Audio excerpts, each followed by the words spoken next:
Boa noite a todos.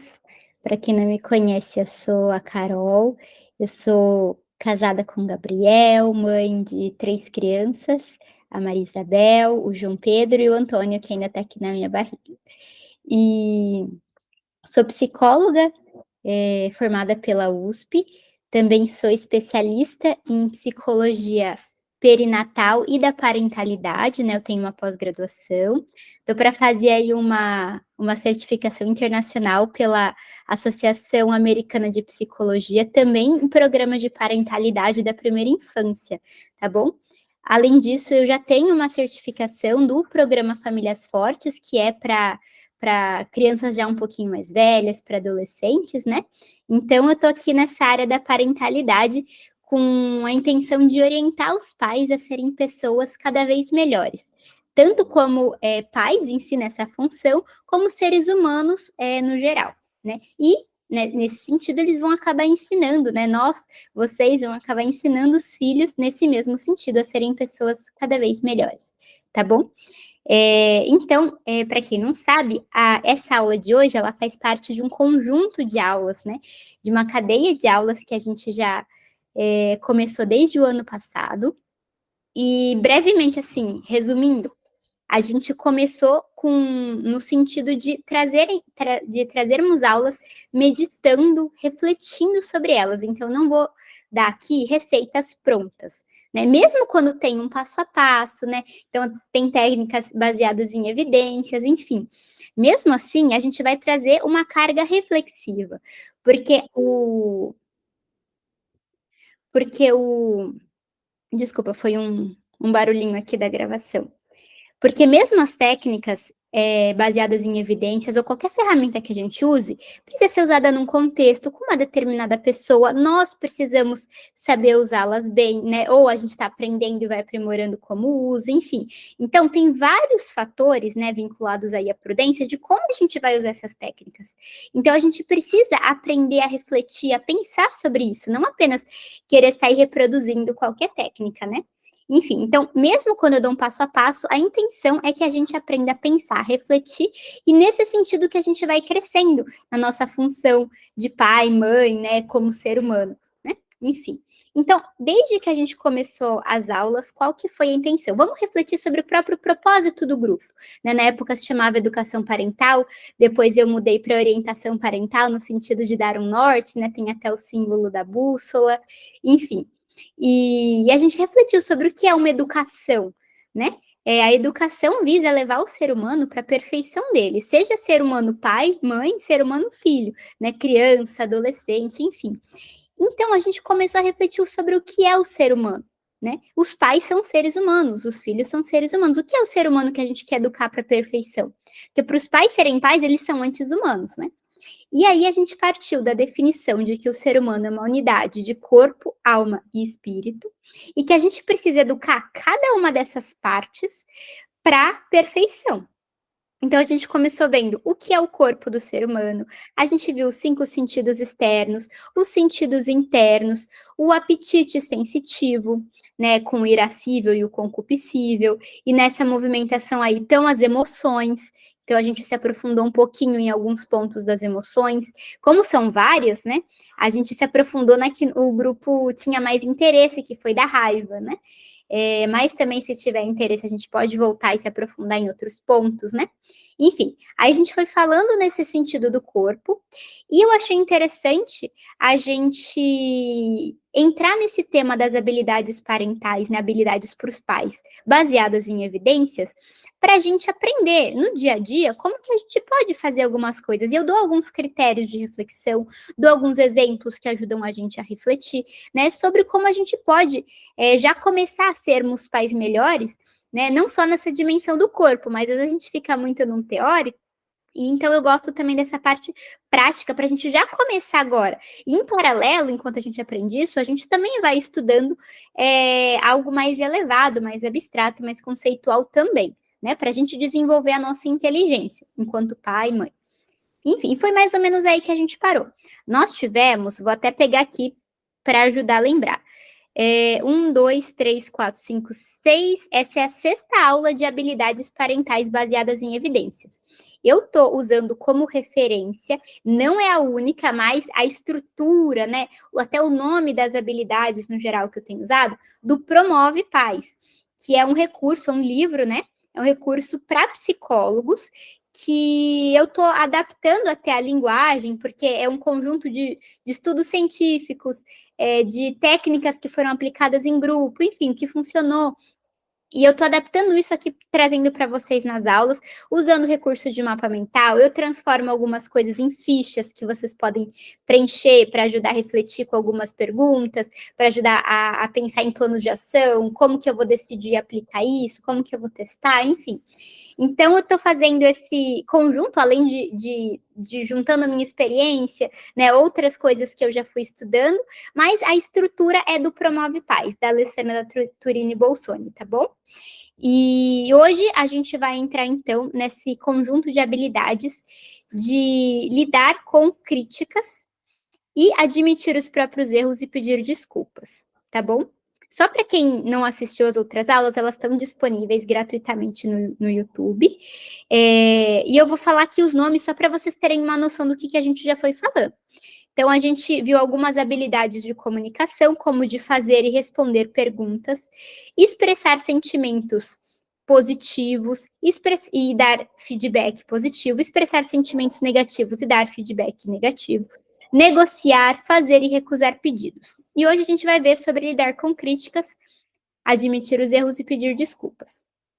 Em abril, no mês que vem, a intenção é da gente concluir essa base do Promove Paz com um combo de aulas sobre estabelecer limites, porque tem vários pontos que são importantes dentro dessa habilidade de estabelecer limites, né? Envolvem várias coisas que a gente já foi até vendo algumas anteriormente, mas eu vou em abril focar nisso. E aí a gente conclui e depois vamos ver como que a gente vai seguindo as aulas, tá bom?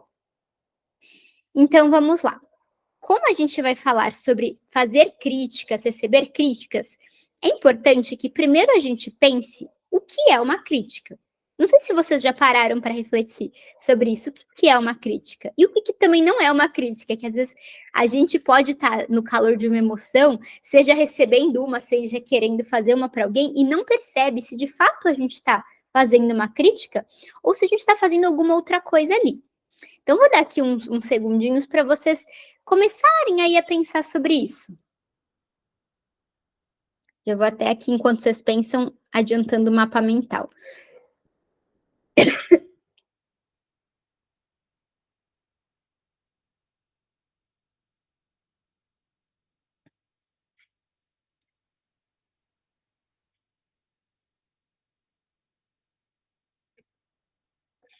Bom, então vamos lá. A crítica, vamos pensar no que ela não é. A crítica não é um desabafo. A crítica não é uma ofensa, né, de você querer atingir o outro para causar nele uma ofensa. Não é uma acusação. A crítica tem algumas características, mas vamos ver no geral qual é a definição. É uma expressão, então eu comunico para o outro algo que ele fez ou tenha, né, de negativo, com a intenção, o objetivo de produzir uma mudança nisso que ele fez, ou é um comportamento padrão, ou é alguma característica que ele tem com muita regularidade, que ele demonstra com muita regularidade, né? Então, eu preciso ter esse objetivo de promover uma mudança. O objetivo do desabafo é meu. O objetivo meu no sentido de que é a minha descarga emocional, é eu querer só falar por falar aquilo. Se produzir uma mudança, melhor ainda, porque se a gente não está gostando de alguma coisa, né? Mas a intenção principal do desabafo é que eu me descarregue. A intenção da crítica é que o outro mude, tá bom? O foco disso, não que eu não possa estar incomodado outras coisas, mas o objetivo de eu estar fazendo uma crítica é esse. Então vamos lá. Vou até colocar. Não é desabafo, ofensa, acusação. E o que ela é? Expressão, comunicação a outra pessoa de algo que ela fez ou tenha de negativo com a intenção, objetivo principal de produzir uma mudança nisso. Maravilha? E existem maneiras mais habilidosas ou até menos habilidosas da gente poder fazer uma crítica, tá bom? Eu vou ensinar hoje aqui uma técnica para vocês. Ela não é, algo rígido, então não é que vocês precisam fazer assim para funcionar, que não existe nenhuma outra maneira, que você não pode amenizar. Até porque no dia a dia, a gente faz críticas de diferentes maneiras e faz crítica na intenção de crítica mesmo, de produzir uma mudança, né, querer o bem da outra pessoa. E às vezes a gente não usa essa técnica, mas aqui é uma ferramenta para quem não tem habilidade ou está vendo que tenta fazer crítica e não está conseguindo muito bem. Então, a técnica ajuda nesse sentido, tá bom? Então, como que a gente poderia fazer isso? É uma técnica que talvez você já tenha ouvido falar, que é a técnica do sanduíche. Por que sanduíche? São 3 partes.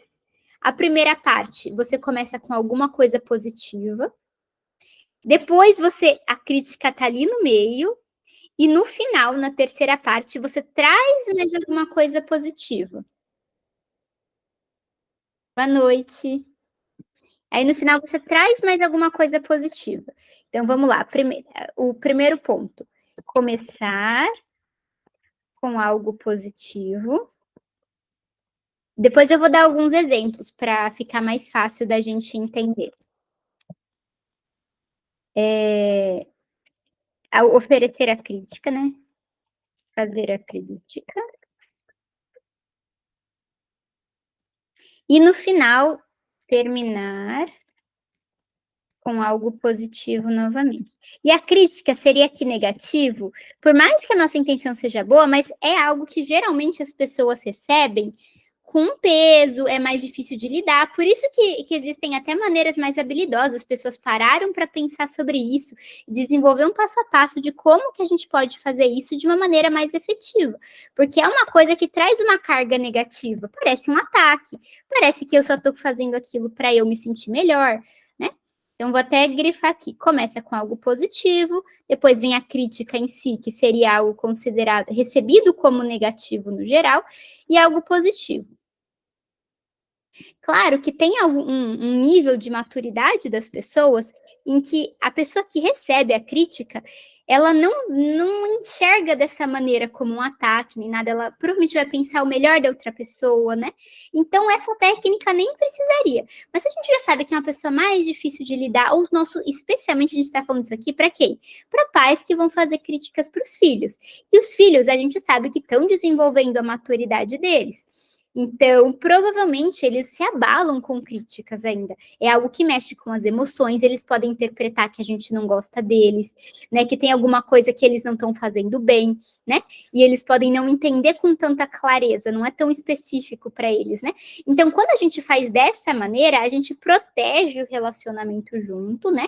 Considerando esse ponto da maturidade também, especialmente na relação de pais com filhos. Mas, mesmo entre adultos, às vezes tem algum adulto que tem alguma dificuldade de receber crítica, ou é mais emotivo, mais sensível, enfim. Então, essa é uma técnica que dá para usar com filhos, com adultos, enfim, com qualquer idade. Não é, como eu comentei, não é uma coisa rígida, obrigatória, mas é uma possibilidade, uma ferramenta útil, tá bom? Bom, vamos lá. Agora, exemplo, para a gente entender melhor. Vou colocar até entre aspas. Vamos lá. Filho, você é gentil e geralmente você arruma as suas coisas. Vamos lá, filho, está se dirigindo a ele. Está acontecendo isso no teclado? Bom, vamos colocar só assim, depois eu arrumo. Filho, você geralmente é muito bom em arrumar as suas coisas. Ó, positivo, vou até colocar assim. Mas hoje o seu quarto tá bastante bagunçado. Aí veio a crítica. O que seria o negativo, né? Que a criança pode receber assim. Você não acha? Aí a mãe ainda pergunta se a criança está observando mesmo que ela, porque é um fato na realidade. Daria até para descrever, ó, o livro tá jogado, tá sujo ali o chão, ó, os sapatos fora do lugar. Daria para descrever melhor. Aqui a gente está resumindo, mas quanto mais específico, melhor para outra pessoa entender e entender assim o ponto de verdade daquilo que depois a gente vai entrar também. Agora vem mais um positivo. Eu imagino que você irá deixar tudo organizado como de costume.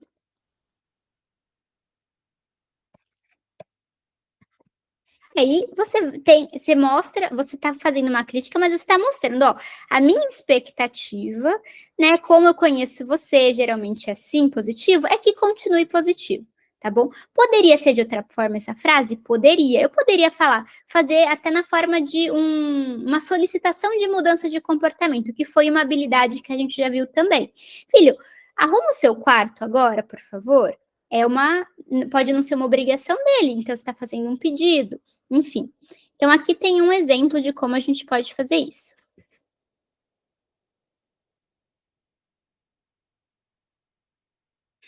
Bom, nesse sentido, o que é importante? Já que a gente está falando, inclusive, né, dentro dessa técnica, de 2 pontos positivos aqui, né? Que você tem que observar a pessoa, você tem que conhecer a pessoa, né? Tá atento à pessoa, aos comportamentos dela, às falas dela, quem é essa pessoa no dia a dia, para você fazer uma crítica dessa forma. E como que você vai falar só de algo negativo se você não sabe o positivo? Provavelmente você não conhece bem o suficiente a pessoa. Talvez até a sua crítica não seja tão bem fundada, se você só tem o que dizer de negativo, né? Nesse sentido. Então, é importante, vou até colocar aqui embaixo com destaque, que a gente esteja atento a essa pessoa no dia a dia, né? Que a gente observe ela.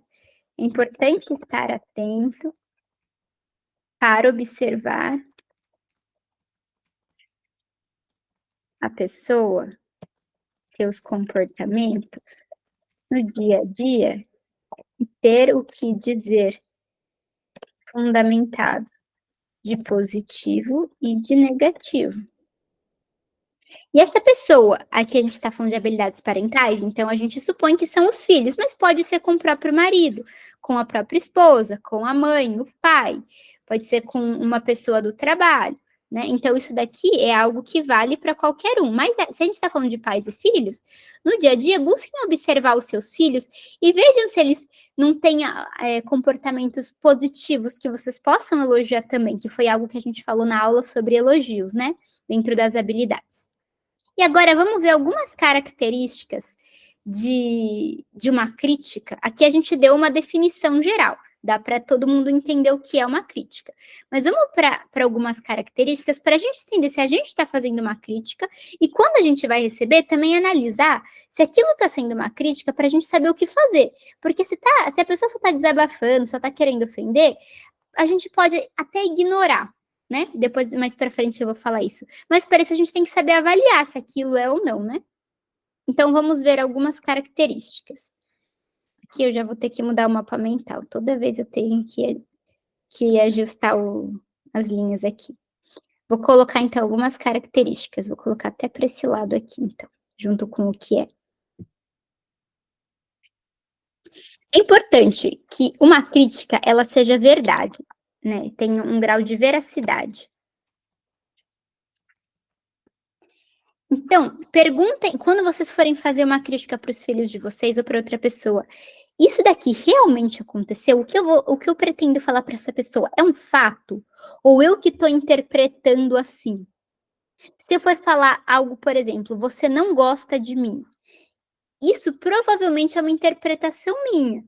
Porque, a não ser que a pessoa tenha dito explicitamente, né, de uma forma racional, não tem muito como isso estar expresso na realidade. Às vezes a pessoa não obedeceu, não necessariamente ela não gosta de você, ela não obedeceu. Não obedecer não é o mesmo que não gostar, né? Então, a gente tem que descrever de forma que qualquer pessoa que estivesse naquele ambiente entendesse o que você está descrevendo. Né, como se ela conseguisse imaginar exatamente o que aconteceu. Se ela estivesse na mesma cena, ela descreveria algo parecido. Então, isso é uma reflexão que a gente pode fazer. É um fato ou uma interpretação minha? Se você não tem certeza, pergunta: "Ó, filho, aquela vez que você me desobedeceu, tal, foi por causa disso, disso, daquilo? Ou você quis dizer que não gosta de mim? Você não sei". Pergunta, na dúvida, né, só para não fazer uma crítica infundada. Pergunte antes para esclarecer, ou se você se sentir desconfortável para perguntar, achar que isso pode até prejudicar o relacionamento, né, observa por mais tempo. Observa outros comportamentos, diz que aquilo foi só sua impressão, veja se esse comportamento se repete, tá bom? Outro ponto, deixa eu ajustar esse daqui que eu não, pronto, assim. Outro ponto sobre a crítica, é importante que ela seja direta. No sentido dela não ser uma indireta. Sabe quando a gente dá indireta? "Olha, ai, como eu queria que a casa tivesse arrumada, ninguém me ajuda". Isso é uma indireta, você joga no ar e quem receber, recebeu. Agora, é outra coisa é falar assim: "Filho, eu estou com muitas tarefas hoje e eu gostaria muito da sua ajuda. Você pode me ajudar lavando a louça hoje, por favor?". Olha como uma coisa é indireta, jogada, quem quiser receber, recebe, quem quiser me ajudar, me ajuda, enfim. E olha como o outro é assertivo, é direto, né, sem indiretas, assertivo. É importante também que quando a gente vai fazer uma crítica, que ela seja no momento adequado. Tem momentos, às vezes você está no meio de um monte de pessoas, pessoas próximas até, então você fazer uma crítica ali, pode prejudicar o relacionamento, outras pessoas podem ouvir, pensar algo daquela pessoa, né. Então tem momentos que são mais apropriados, ou se você precisa fazer uma crítica naquele contexto e tem muita gente, você pode pedir para ir num local mais privado, aí já favorece a situação, né. No momento adequado, eu vou até colocar numa situação adequada. Numa situação e momento adequados.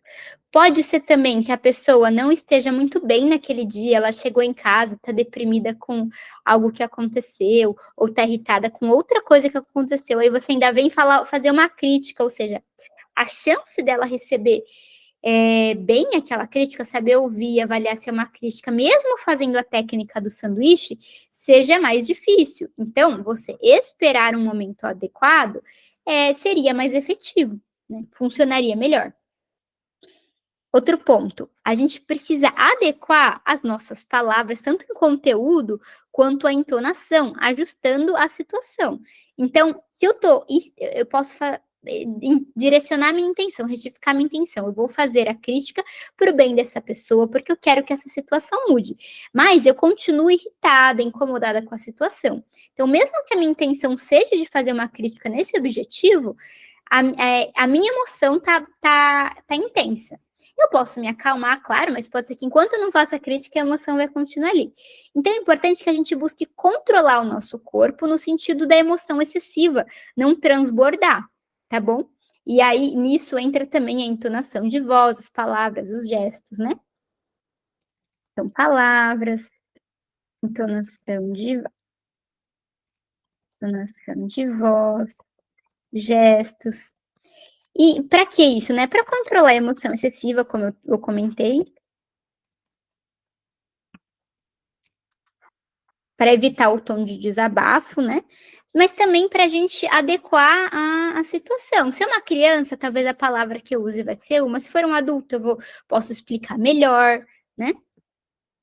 É importante que eu mostre que eu estou criticando o comportamento da pessoa, ou seja, aquilo pode mudar, e não a pessoa em si. Por quê? Muitas vezes, até dependendo da idade dos filhos, né, tem algumas fases que são mais delicadas.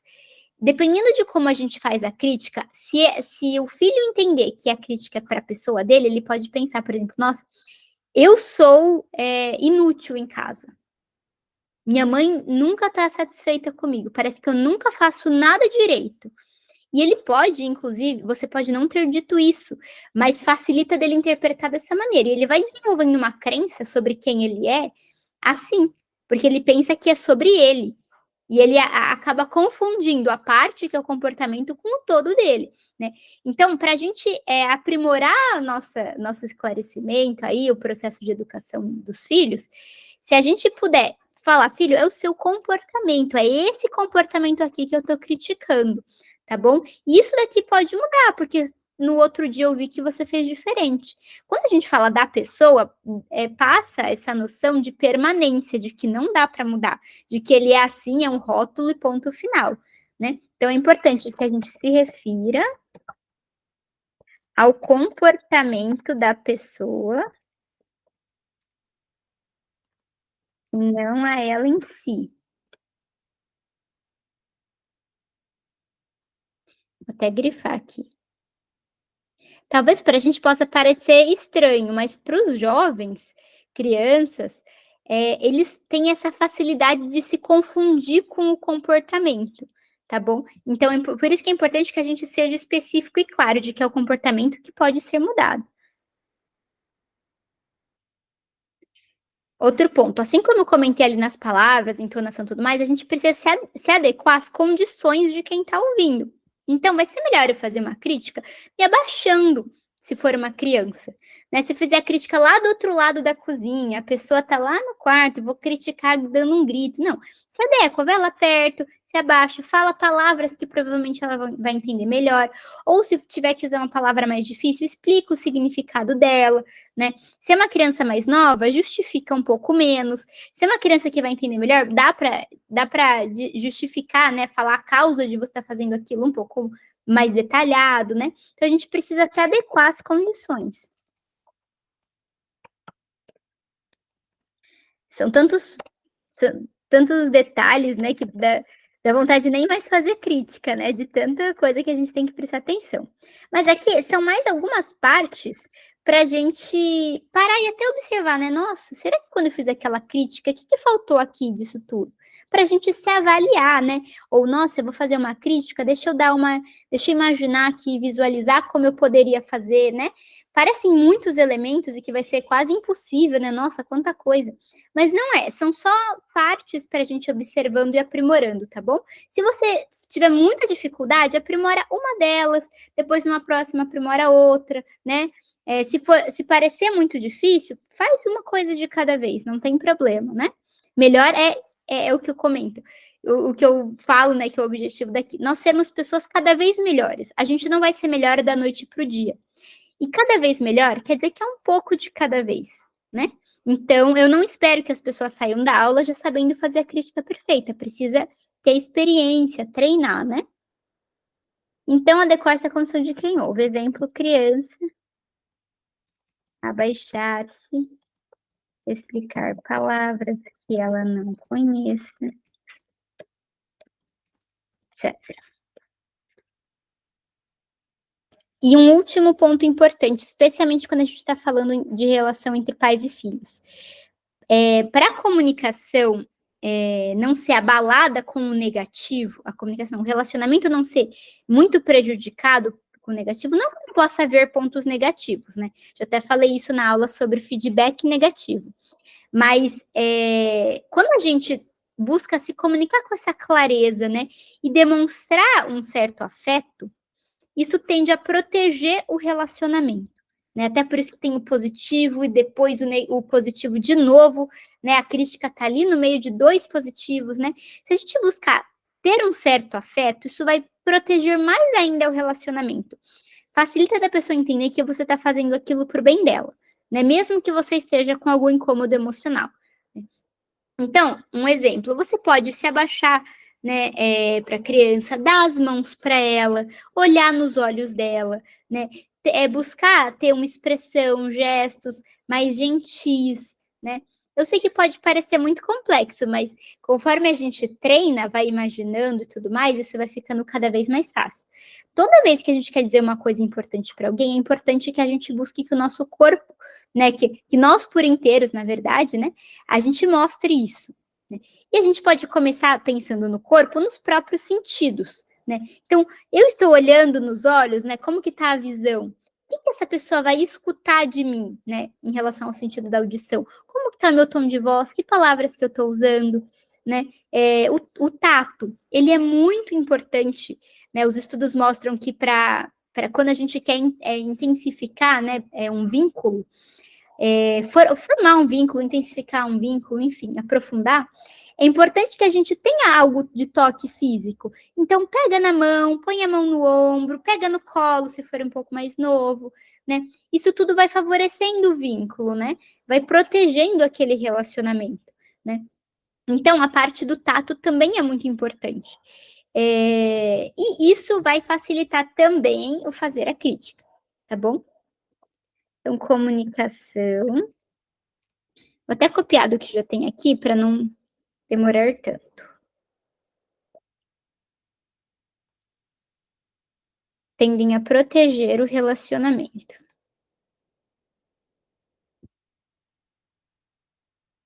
Nesse sentido, né? Vou até colocar lembrete. Lembrar dos sentidos do corpo. Boa noite. Então, lembrar dos sentidos do corpo. Olhar nos olhos, tom de voz, palavras, né, o conteúdo das palavras, tato, então pegar nas mãos,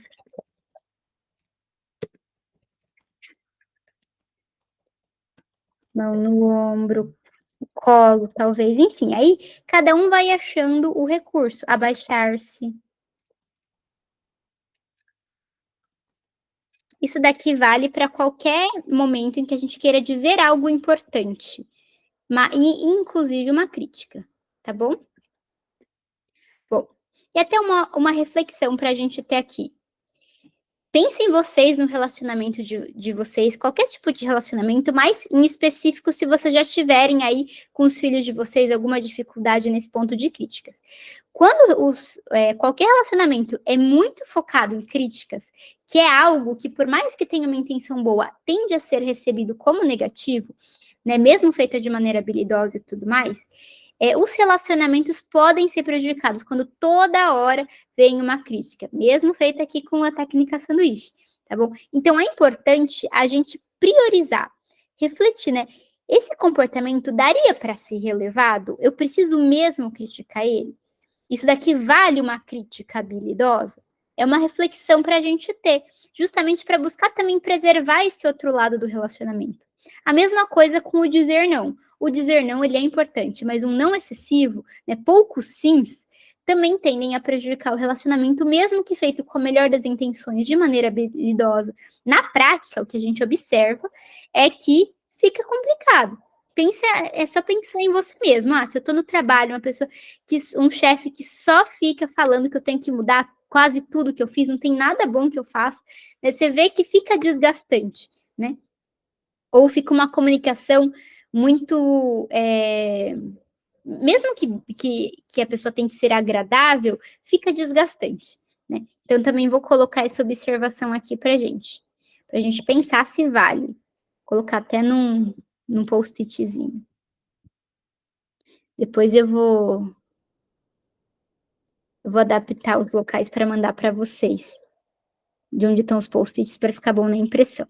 Então, a gente viu o que é e o que não é uma crítica, algumas características dela para a gente saber avaliar, né?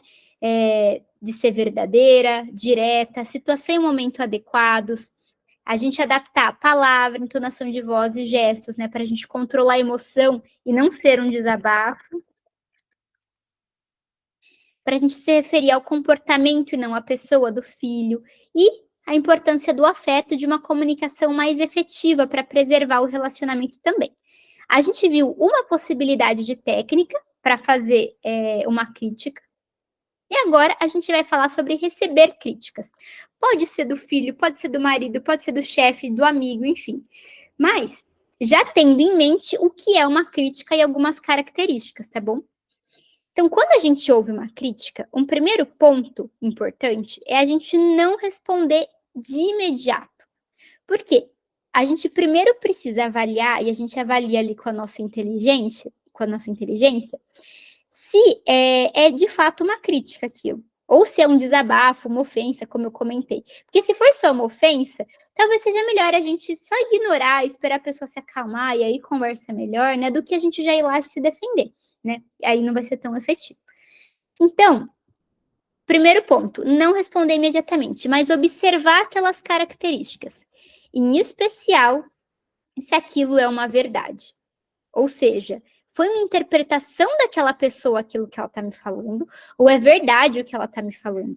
Porque por mais que eu receba como algo negativo, por mais que seja uma coisa que me incomode, né? Se é uma verdade, vale a pena eu ouvir e ver se eu mudo, né?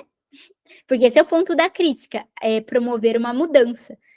E o modo como foi feita, a ocasião que foi feita, né? Enfim, então a gente vai observar tudo aquilo. Mas a pessoa pode ter gritado comigo, pode ter feito várias coisas, mas se aquilo for uma verdade, vale a pena pelo menos prestar atenção. Você pode ignorar no sentido de não responder na hora, mas presta atenção se aquilo é uma verdade ou se é uma interpretação da pessoa, tá bom? Então esse já vou colocar aqui como uma observação do receber críticas.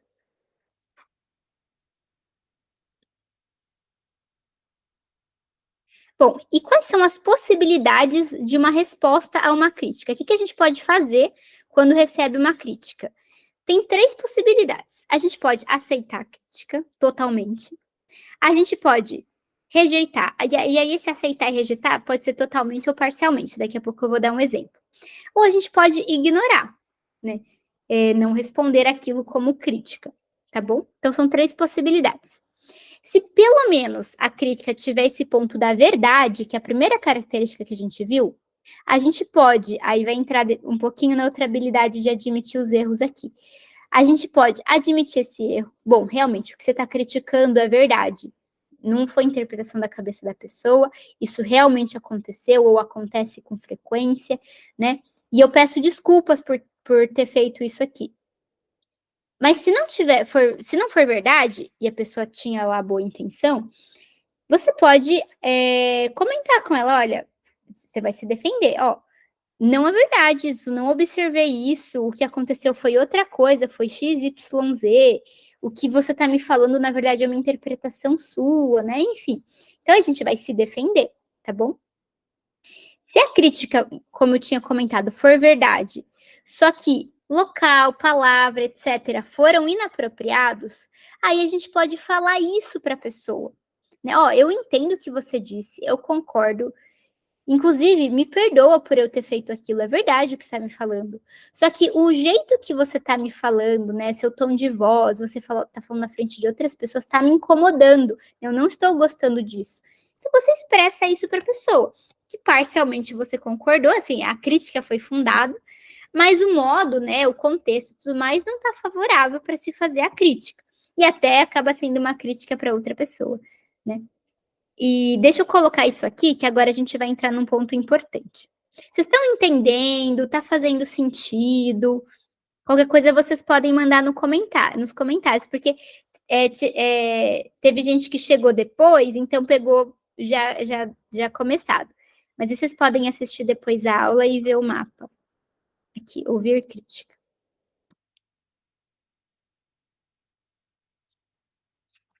Mais um ponto para a gente ter em mente quando a gente ouve uma crítica. E os filhos muitas vezes fazem críticas, ainda mais se forem adolescentes, até quando faz uma crítica, eles vão tender até a rebater, né? Então são coisas importantes para ter em mente. Bom, e agora vamos entrar já um pouquinho aqui nesse ponto de receber crítica sobre admitir os próprios erros e pedir desculpas. No geral, se você vê ali que você errou e você pede desculpas, isso tem consequências positivas para os relacionamentos. No sentido de que vai desfazer mal-entendido, vai diminuir ressentimento, vai demonstrar a intenção de você diminuir qualquer conflito ali que tenha com a pessoa, divergência, né? E entre pais e filhos, é importante que isso aconteça para que os filhos compreendam que essa é uma verdade sobre o ser humano, de que os pais cometem erros. Se os pais, que é até uma dúvida que as pessoas têm, mas se eu admitir meu erro, eu vou perder a minha autoridade. Como assim meu filho vai ver que eu erro? Né? A gente acha que tem que estar ali com um escudo, que as crianças têm que ver a gente como um grandão, um gigante, enfim, com escudo, com arma na mão, enfim, não precisa ser assim, tá bom? A autoridade não é isso.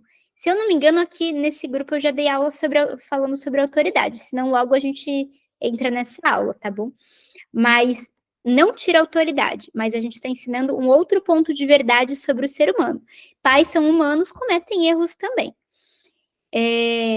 Então, isso é um ponto importante para a gente ter em mente. Não vai tirar a autoridade, pelo contrário, vai ensinar uma verdade. E eles precisam também aprender modelos de como se admite erro e pede desculpas. E pai e mãe que não quer que os filhos peçam desculpas quando erram, quando desobedecem, quando brigam com o irmão, com um amigo na escola, né? Pega alguma coisa que não era dele, enfim. A gente quer que os filhos admitam isso e peçam desculpas. Mas às vezes eles não veem pessoas que eram para ser os modelos dele, as figuras de autoridade, fazendo isso. Então eles não vão saber muito bem fazer, né? A gente fala, pede desculpas, mas o que é pedir desculpas? Eu falar desculpa? Como se faz isso? Se a gente mostra como se fazer bem isso, né? Demonstrando importância, né? Olhando nos olhos, estando mais próximo, enfim, admitindo que errou, com humildade, enfim, a criança não vai saber, ela só vai falar desculpa, olhando para o teto, né? E a gente não vai poder culpar muito no sentido de que a gente não está descrevendo o que a gente quer que ela faça, né? Olha no olho, vai perto do outro, fala desculpa pelo quê, né? Diz que você não quer mais fazer isso, que você quer se emendar, que você quer mudar o seu comportamento, enfim. Então, tem esses dois pontos muito importantes aqui. Quando os pais fazem isso, eles ensinam uma verdade sobre o ser humano e eles ensinam um modelo de como os filhos podem se comportar adequadamente quando eles cometem erros, tá bom? Inclusive, algumas pessoas que não aprenderam isso no ambiente familiar, né, crianças que não aprenderam isso com a família, vão ter mais dificuldade de entender esse tipo de incoerência, né? Nossa, mas será que então meu pai é tipo um herói? Ele nunca erra? Era isso que eu estava tentando lembrar. Fui falar um gigante, não era gigante, era um herói, né? Que é no sentido de não ter fraqueza. Isso que eu estava tentando lembrar. Então, nossa, será que meu pai é um herói? Ele nunca comete erros? Aí um dia ele vai ver o pai falando uma coisa, fazendo outra, né? O pai fala, filho, não faça isso, e ele faz. Então, ele vai perceber as incoerências, só que ele ainda não vai ter uma capacidade de elaboração ali da inteligência muito elaborada. Então, ele não é muito desenvolvida. Então, ele não vai entender direito. E vai ficar esse mistério. Nossa, mas meu pai parece que é um herói que nunca erra, que é, né, uma luz brilhante, mas ao mesmo tempo eu vejo essas outras coisas. Que estranho isso, né? Então, apesar da autoridade dos pais, elas terem essa questão de ser uma autoridade, representarem aqui para os filhos uma autoridade maior, uma autoridade de Deus, os pais, eles têm essa característica de poderem errar, né? Então, os filhos precisam aprender isso para eles saberem lidar melhor com essa realidade também, tá bom? Então, eu vou colocar aqui mais um post-it, que esse ponto é importante. Depois eu até grifo para vocês. Vou colocar aqui do ladinho.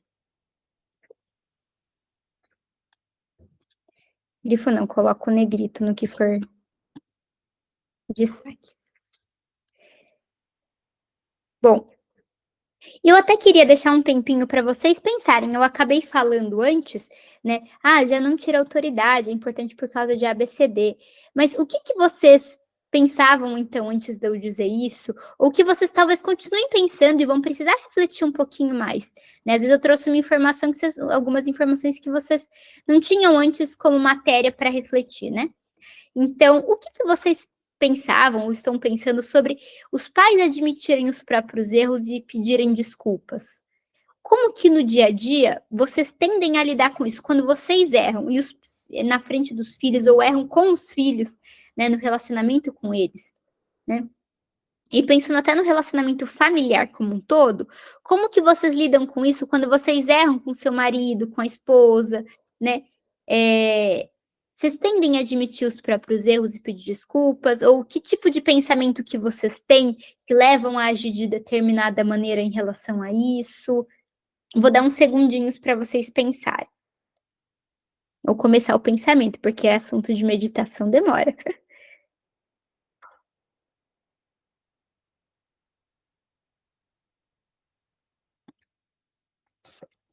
Enquanto isso, vou até colocar um complemento aqui. Os pais acharem que perdem a autoridade.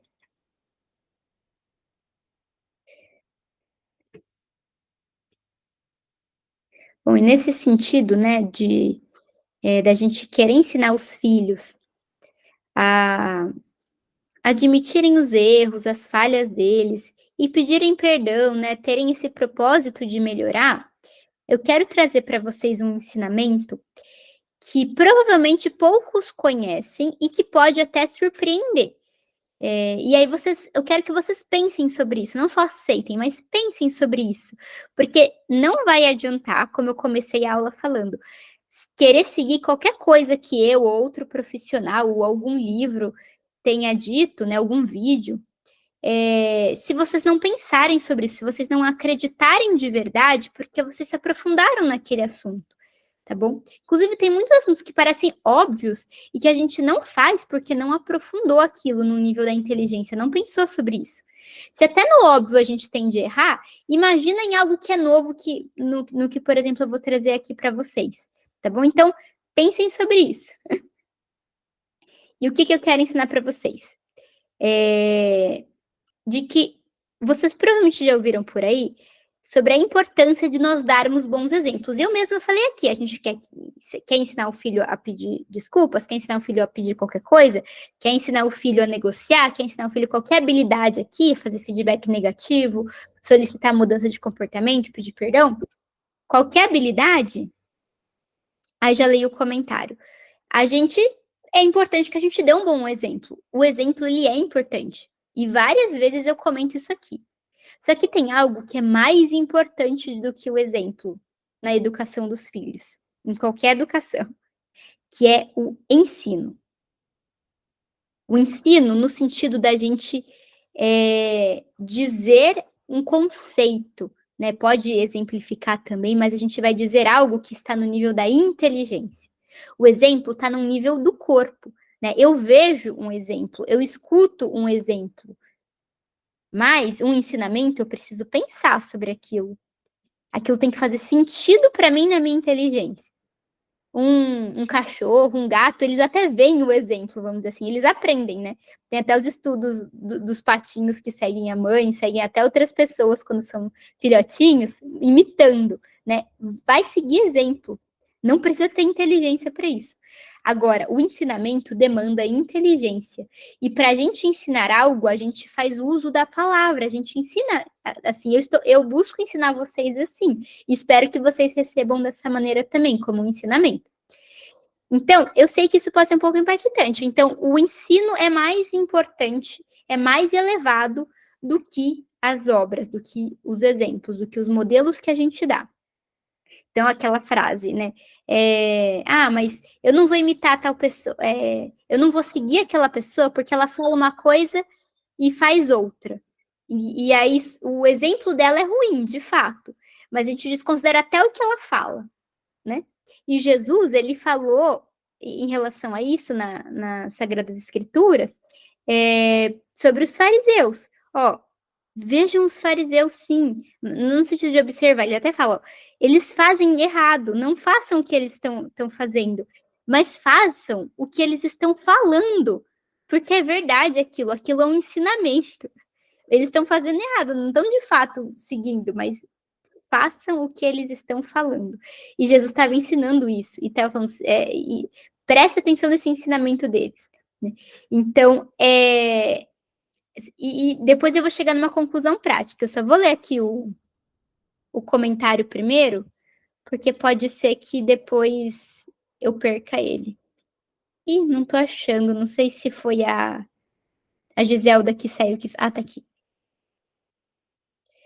Fazemos isso aqui. Nosso filho aprendeu a pedir desculpas e dizer que não fará mais. 2 segundos depois, repete comportamentos, mas ele tem só 4 anos. Tende a mudar isso? Sim. Inclusive, bom, primeiro ponto, a faixa etária. Até uns 4 anos é uma faixa etária mais nova, né? E até em inglês a gente chama de toddler, né? Tem até um nome específico para até essa faixa etária aí. Então, eles têm um certo nível de desenvolvimento que ainda tende a se aprimorar, né? Então, até os impulsos do corpo são um pouco mais fortes e tudo mais. Se constantemente você for ensinando alguma coisa com consistência e tudo mais, eles tendem a aprender e a seguir mais aquilo. Claro que eles têm a liberdade deles de escolher fazer errado, de desobedecer, de não pedir desculpas, de não admitir o próprio erro. Pode ser que eles até escolham. Até adulto faz isso e tem a consciência aí, né? Então, provavelmente vai mudar. Se vocês estão, assim, se esforçando por ensinar isso para eles, né? E 4 anos é uma idade que já começa a ter ali uns gatilhos de aprender mais abstratamente, de entender melhor, de fazer melhor, né? Então, eu acredito que sim. E pode ser que ele tenha agido pelo impulso. Isso é uma coisa que eu já vou ensinando minha filha, que tem 2 anos. Mas, ó, tem coisas que a gente faz por impulso, vem mais rápido do que a gente consegue perceber. Quando a gente vê, já fez, sabe? Nossa, nem percebi que fiz isso. Né? Fala um negócio e saiu antes, né? E pode ser que ele esteja fazendo por impulso, então ele nem queira. Tem coisas que ele consegue controlar melhor, mas talvez seja por impulso. Então, você pode ensinar isso para ele e falar, filho, quando você fez aquilo ali, você pediu desculpas e depois você repetiu. Você fez porque você quis ou porque foi por impulso? E os 4 anos é uma fase que também chamam de fase da mentira. A criança tem, mas não é porque ela está mentindo intencionalmente. Ela tende a confundir os exemplos, as situações ali, os conceitos na memória, e aí ela acaba falando como se fosse uma mentira, mas ela acredita que aquilo é verdade.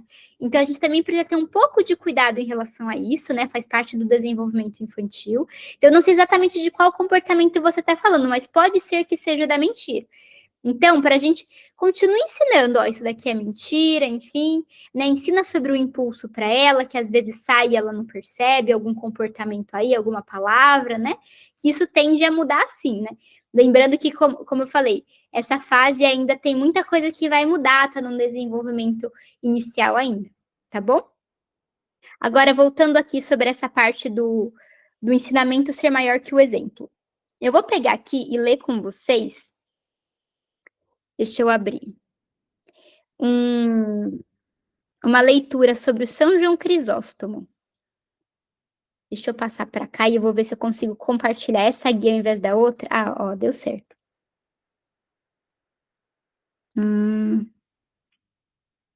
Deixa eu ver em qual parte que tá. Que é uma parte muito interessante para a gente entender isso na prática, inclusive com exemplos. Deixa eu colocar aqui um Ctrl F, que aqui vai ficar mais fácil. Aqui, ó. Nesta passagem, Jesus não fala propriamente de ensinar, mas de apacentar as suas ovelhas. Mais adiante, porém, João Crisóstomo diz que o cuidado para com o rebanho de Cristo é algo que... Aqui, ó. Aqui que vai começar... É que eu estou pegando o meio do texto, mas a gente vai entender a essência do que eu quero trazer para vocês. O cuidado para com o rebanho de Cristo é algo que se realiza principalmente pelo ensino. E João quer deixar tão claro que é realmente assim o ensino, que afirma também que o ensino é mais importante que o bom exemplo e mais importante, inclusive, do que os milagres. Então, olha aqui a importância do ensino. E João Crisóstomo foi um grande mestre. Inclusive, Uma das primeiras aulas que eu dei sobre os 5 sentidos, eu fiz inspirada nele, né, no material dele, né. A gente tem uma editora e a gente tem um material sobre educação dos filhos, educação no geral, mas especialmente dos filhos, sobre São João Crisóstomo. Depois eu posso enviar o link para vocês, tá bom? E vamos lá. É mais importante do que o bom exemplo, mais importante, inclusive, do que os milagres. Ninguém ignora, diz São João Crisóstomo, que o corpo da igreja está mais sujeito a enfermidades do que a própria carne, se corrompe mais depressa e se restabelece mais lentamente. Porém, enquanto os que curam nossos corpos inventaram uma série de instrumentos para tanto, no que diz respeito ao cuidado das almas, além do exemplo, não há outro caminho para a saúde a não ser o ensino. No sentido de saúde da alma, né? Ó, tanto do corpo quanto da alma. Se este remédio falhar, ou seja, se o ensino falhar, qualquer outro é inútil. Inclusive, aqui o exemplo, o milagre, né? É certo que para melhor ordenar a vida, outra vida bem ordenada pode despertar o desejo de imitá-la. Então, assim, é importante o exemplo, a gente vê isso na prática. E ninguém falaria que o exemplo é importante se a gente não visse isso, se não fosse evidente, né? Mas, quando a alma sofre a enfermidade de um ensinamento já errôneo, já errado, não há outro remédio a não ser usar copiosamente da palavra. Ou seja, se eu posso dar o melhor exemplo que seja, se o outro já teve um ensinamento errado, já aprendeu aquilo, então não adianta eu dar o bom exemplo, eu preciso ensinar. E isso já mostra como o ensino é mais importante do que o exemplo, tá bom? Mesmo que houvesse alguém que operasse milagres, mesmo assim, a palavra seria altamente necessária. Ou seja, você faz um milagre, mas sem a palavra não vai adiantar, você precisa fazer o uso da palavra, que é o ensino, né? E temos disto um exemplo no apóstolo São Paulo, que fez uso dela, apesar de em todos os lugares ser admirado por seus milagres. Aí depois vocês podem aprofundar a leitura, se vocês quiserem, tá bom? Eu posso enviar para vocês, ele vai dando exemplos ali. Sobre isso, mas a essência do que eu queria transmitir para vocês é essa, sobre o ensino ser mais importante do que o exemplo. E por que eu estou falando isso? Não estou falando só por falar, né? Claro que se vocês meditarem vai ser maravilhoso, vai chegar em consequências práticas, mas eu já quero ensinar uma coisa que vocês podem fazer com isso, tá bom? Quer dizer que, assim, se nós, enquanto pais, errarmos, e a gente possivelmente, provavelmente vai errar, né? A gente vai errar em muitas coisas na vida, inclusive, né? Especialmente na educação dos filhos, que a gente está ali em contato constante, não tem como não errar, né? E se a gente erra, eles vão ter um mau exemplo, certo? E aí a gente poderia ficar preocupado, né? Nossa, eu perdi a cabeça, eu me deixei levar pela emoção, impulso, eu gritei, eu bati, ou não dei a consequência adequada, ou eu não admiti meus erros, ou eu não pedi desculpas e por aí vai. A gente podia falar um monte de erros que talvez a gente tenha cometido. O que é importante, mesmo se eu fiz isso, se eu dei um mau exemplo para o meu filho, né, se eu cometi um erro, eu posso me usar disso para ensinar uma verdade. Tanto a verdade de que o ser humano erra, como eu já comentei com vocês, eu vou ensinar isso a partir do meu mau exemplo, inclusive, né? E vou pedir perdão, né? Com humildade, expressar que eu quero melhorar, né? Mas eu posso, inclusive, dar um bom exemplo em cima do errado. Por quê? Eu posso falar para o filho como eu gostaria de ter feito o certo. Isso é um ensinamento, acompanhado de um bom exemplo, né? Ou seja, a gente pode pegar essa situação que parece catastrófica, nossa, eu dei um mau exemplo para o filho, eu errei na educação dos filhos, e transformar isso numa coisa maravilhosa. Olha só, a gente tirando coisas boas de coisas aparentemente ruins, né? E como que a gente pode fazer isso? Um exemplo. Filho, me perdoa por eu ter feito tal coisa. E aqui eu já dei alguns exemplos, perdi a cabeça, fiz não sei o quê, e eu errei, e eu quero melhorar. Você está admitindo o seu erro, está pedindo perdão, está mostrando o que você quer mudar. Eu gostaria de ter feito e de fazer das próximas vezes dessa maneira aqui, ó. Aí você se abaixa, olha nos olhos, eu tô dizendo de novo isso aqui, hein? Dá as mãos e fala: filho, você pode, por favor, fazer dessa maneira e não daquela outra? Filho, e aí você mostra como, o que que você gostaria de ter feito. Então você está ensinando um monte de coisas para ele. Isso está sendo mais elevado do que o próprio mau exemplo, tá bom? E eu estou agora concluindo a aula, eu quero propor esse tipo de comportamento como um exercício de casa para vocês. Cada vez que vocês cometerem um erro na educação dos filhos, né, em que eles estejam presentes ou foi com eles, né, eles viram alguma coisa, enfim, não deixa passar batido, porque aquilo, inclusive, ele pode guardar e não elaborar muito bem. Vocês podem ir lá, admitir o erro, pede perdão, mostra o que quer melhorar e mostra o certo. Vocês vão estar ensinando eles, tá bom?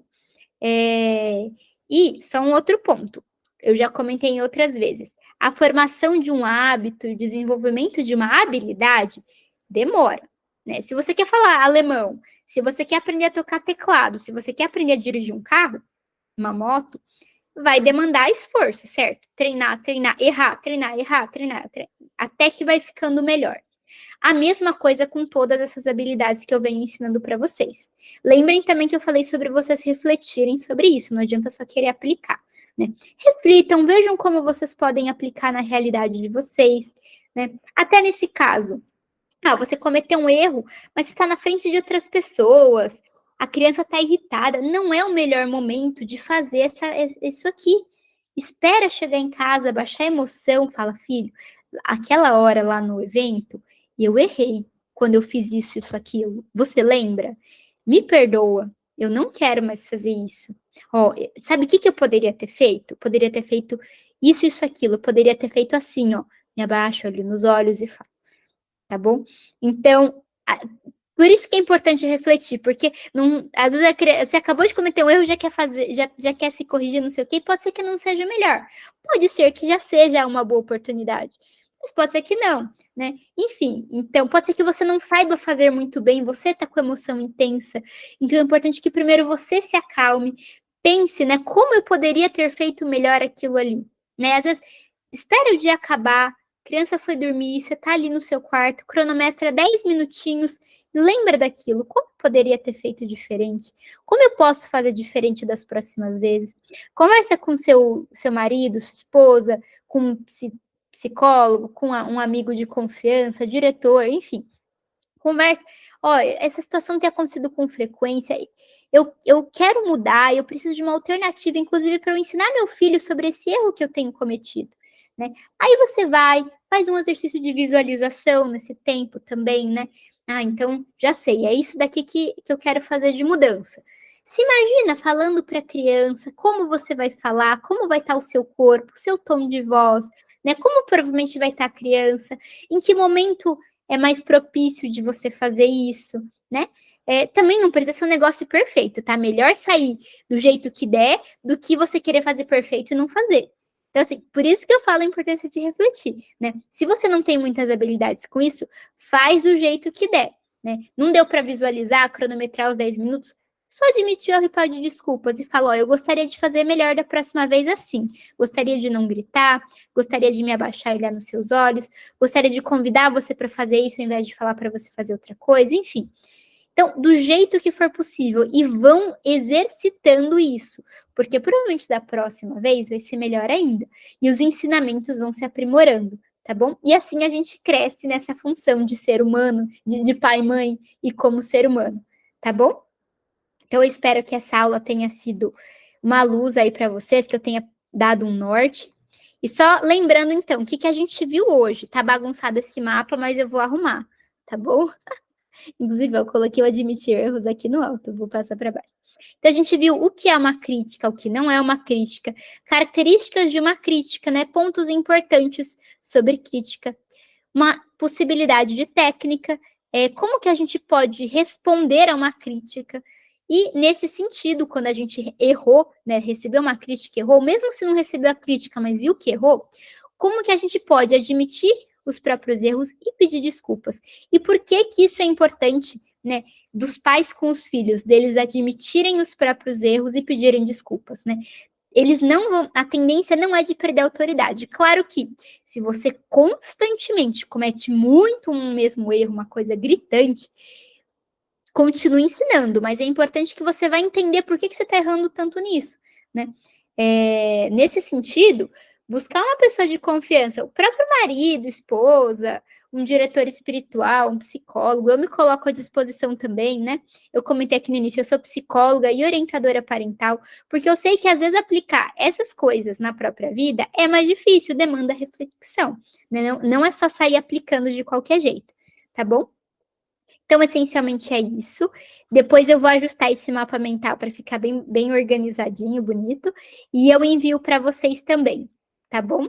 E fica o exercício de vocês refletirem e colocarem em prática esse ensinamento de que o ensino é mais importante do que o exemplo. Então, quando vocês errarem, de vocês buscarem fazer dessa maneira, tá bom? Então, fiquem com Deus e até as próximas aulas. Ah, deixa eu ver se tem mais alguma dúvida aqui, mas eu já vou pausar a gravação para não ficar muito longa.